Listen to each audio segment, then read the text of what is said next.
Dulu pas kalian sekolah, pernah nggak ujiannya itu ada banyak tipe soal? Biasanya sih ada 2 atau bahkan 4 tipe soal yang berbeda.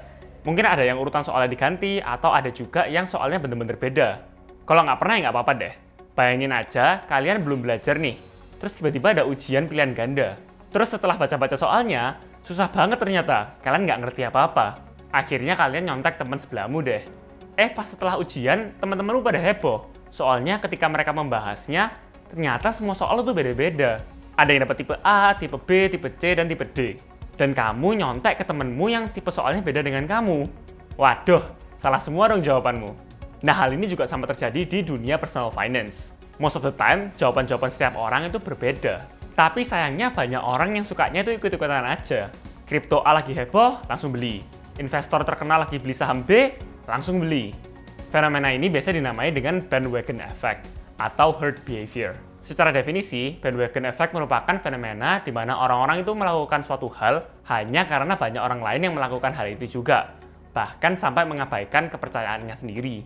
Dalam behavioral economics, fenomena bandwagon effect ini dinyatakan irrational atau tidak rasional.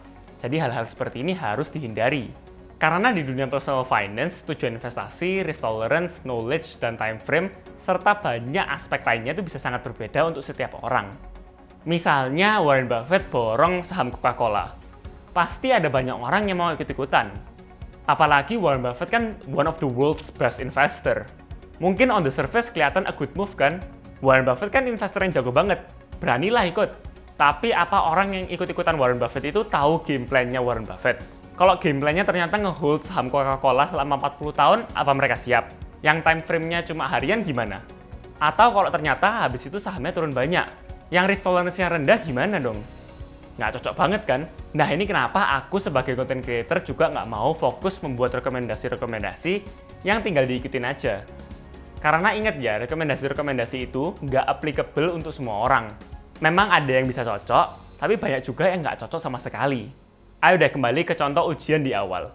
Kalau misalnya kalian sudah belajar dulu, did your own research, ya kemungkinan besar kalian nggak perlu nyontek sama sekali kan. Tapi let's say kalian tetap mau nyontek untuk double check dengan jawaban teman-temanmu. Kalau kalian sudah belajar, waktu ngelihat jawaban teman-temanmu, kan pasti kelihatan banget kalau misalnya jawaban-jawaban ini tuh nggak cocok sama soal-soal yang kamu punya. Jadi dengan ini, at least kalian tahu kalau misalnya kalian mau double check, kalian harus cari dulu temanmu yang jenis soalnya sama. Nah, contoh barusan ini lumayan applicable di dunia personal finance juga. Jadi sebelum ikut-ikut orang, kalian perlu belajar dulu untuk mengerti konsep-konsepnya. Jadi waktu ada yang merekomendasi all in full margin ke saham A, kalian tahu kalau misalnya itu saham gorengan dan nggak cocok dengan financial plan dan goalsmu. Terus kalau misalnya kalian masih butuh rekomendasi untuk konfirmasi tambahan, ya kalian perlu mengambil perspektif dari berbagai sumber, jangan dari satu orang doang. Dan finally kalau misalnya kalian ada yang cocok dengan perspektif dan rekomendasinya, baru boleh kalian ikutin. Tapi ini pun harus berhati-hati ya. Jadi ayo budayakan nggak ikut-ikutan orang aja.